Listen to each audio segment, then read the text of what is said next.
살림남 프로그램의 제작진이 박서진 가족과 특별한 유대감을 느끼는 이유 중 하나는 방송에 나오는 장면이나 멋진 화면 때문이 아니라 카메라 뒤에서 일어나는 아주 소박한 일들 때문입니다. 수많은 촬영 장소와 연출된 장면들 사이에서 어머니와 아버지, 그리고 효정씨가 함께 사는 서진씨 고향의 작은 집은 한 번이라도 다녀간 이들의 마음에 오래도록 남는 곳입니다. 그 집에서는 형식적인 예절이 아니라 진심 어린 마음에서 우러나는 환대가 있습니다.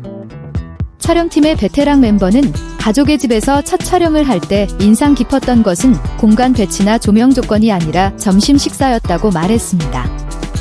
우리는 이른 아침부터 촬영을 시작했습니다. 보통처럼 밖에서 일하고 먹을 줄 알았죠? 그런데 거의 정오쯤 장비를 교체하며 잠시 쉬려던 순간에 따끈따끈한 밥상이 주방에 차려져 있는 걸 보고 놀랐습니다. 효정씨가 집 안에서 나오며 웃으며 조용히 여러분 점심 식사하세요? 엄마가 만드셨어요 라고 했습니다. 그것은 밖에서 주문한 도시락이 아니었습니다.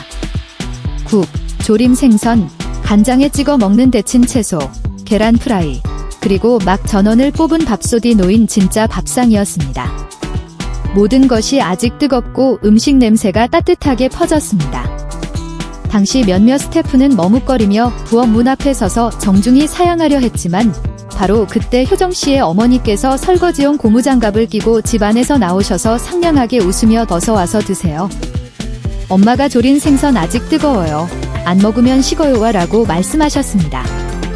한 스태프가 옆에 있던 카메라맨에게 작게 웃으며 말했습니다. 자기 이름도 모를 텐데 여러분이라고 부르네. 하지만 아무도 어색해하지 않았습니다. 어머니가 생선을 한 젊은 카메라맨 접시에 담는 모습은 그가 가족 중 조카인 것처럼 자연스러웠습니다. 그때 밥솥 뚜껑을 열어 밥을 퍼 담던 효정씨도 말이 많지 않았습니다. 그녀는 조용히 의자를 당기고 그릇을 놓고 물을 따라주며 식사 내내 한 사람 한 사람에게 맵게 드실 수 있나요? 채소 더 드릴까요? 라고 물었습니다. 마치 집안딸이 가족 식사를 챙기는 것 같았습니다. 배우와 스태프, 주인과 손님의 구분 없이 모두가 똑같이 대접받았습니다. 조명 담당 스태프는 그날 크게 감동했다고 했습니다. 맛있는 음식 때문만은 아니고 전에 얼굴도 모르는 가족의 따뜻한 환대 때문이었습니다. 이 일을 10년 넘게 하면서 많은 연예인 집에 가봤지만 솔직히 이런 분위기는 흔치 않습니다. 효정씨 집에선 모두가 격식 없이 편안했어요. 집에 온 느낌이었습니다. 그 식사 후 한 스태프가 효정씨에게 살짝 물었습니다. 왜 밖에서 빠르게 시켜 먹지 않고 여러 가지 요리를 다 하시나요? 그녀는 웃으며 대답했습니다. 여러분이 아침부터 일하시는 거 봤으니까 엄마가 직접 해주고 싶어 하셨어요. 집밥이 소화도 잘 돼서요. 그렇게 한두 번이 아니라 촬영팀이 효정씨 집에 올 때마다 따뜻한 밥상, 조림 생선, 데친 채소가 늘 있었습니다. 촬영 시간이 빨라도 늦어도 날씨가 춥거나 더워도 효정씨 어머니는 늘 익숙한 질문을 하셨습니다. 생선 더 먹을래? 그 질문은 멀리서 온 이들에게 마치 자기 어머니를 떠올리게 했습니다. 이름이나 출신을 묻지 않고 그저 우리 아이와 함께 일하는 사람이고 손님이라는 이유만으로 정성껏 챙기셨습니다. 어느 날 처음 합류한 새 스태프가 어색해하며 현관에 서 있을 때도 어머니는 이름도 역할도 묻지 않고 어서 와서 먹어. 많이 만들었어. 라고 조용히 말했습니다. 그 스태프는 그 말을 듣고 웃으면서도 감동을 받았다고 합니다. 일하러 가서 진심으로 바이라고 불린 게 처음이라서였다고 합니다. 그리고 이상하게도 그 나이라는 호칭은 모두에게 자연스러웠습니다. 마치 오래전부터 해오던 말인 것처럼요. 효정씨는 식사 후 정리하고 설거지하는 역할을 여전히 묵묵히 합니다. 자랑하거나 이미지 관리하려 하지 않습니다. 스태프가 돕겠다고 하면 잠깐 쉬세요. 제가 익숙해서요. 라며 웃습니다. 스타일리스트 한 명이 점심 후 설거지를 돕고 싶었지만 효정씨가 손톱에 매니큐어가 예뻐서 물 닿으면 안 돼요. 라며 손을 잡아 막았고 결국 자신이 직접 모두 설거지했습니다. 이런 일들은 말하지 않으면 아무도 모릅니다. 화면에 나오지도 않고 배경음악도 없고 감동적인 내레이션도 없기 때문입니다. 하지만 바로 그런 순간들이 사람들 마음에 오래도록 남게 합니다.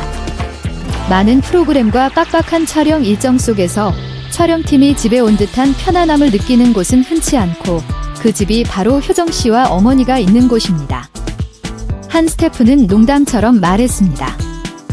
효정씨 집에서 조림 생선 한 점 안 먹으면 정식 직원으로 인정 못 받는다고 하지만 그 말에는 진심 어린 애정이 담겨 있습니다. 어머니가 생선을 조린 이유는 칭찬받으려는 것이 아니라 진심으로 사람들을 배부르게 하고 싶어서입니다. 효정씨가 식사 초대하는 것은 예의가 아니라 집에 온 사람을 가족처럼 대하고 싶기 때문입니다.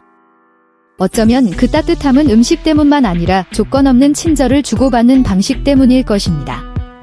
이름도 몰라도 역할도 몰라도 꾸밈 없이 단지 밥을 권하는 한마디, 생선을 살짝 집어주는 손길, 관심 어린 눈빛만으로도 낯선 이들이 환대받는다는 느낌을 받습니다. 방송에서는 효정씨가 말수가 적고 조용하며 어머니와 형 옆에서 돕는 사람으로 보입니다. 하지만 카메라 뒤에서는 보살피고 관찰하며 무엇보다도 누구도 자기 집에 와서 소외되지 않도록 만드는 사람입니다. 아마 그래서 살림남 제작진은 사람이 바뀌고 카메라 앵글이 바뀌어도 그 집에서 밥을 먹어본 이들은 어디에서도 느끼지 못한 따뜻함을 마음에 담아갑니다. 이 글을 쓴 저에게는 생선 한 점 더 먹어라는 말이 단순해 보여도 수백 줄의 대본보다 무게가 있습니다. 그 말에는 단지 식사 이야기가 아니라 가족이 선택한 삶의 태도가 담겨 있기 때문입니다.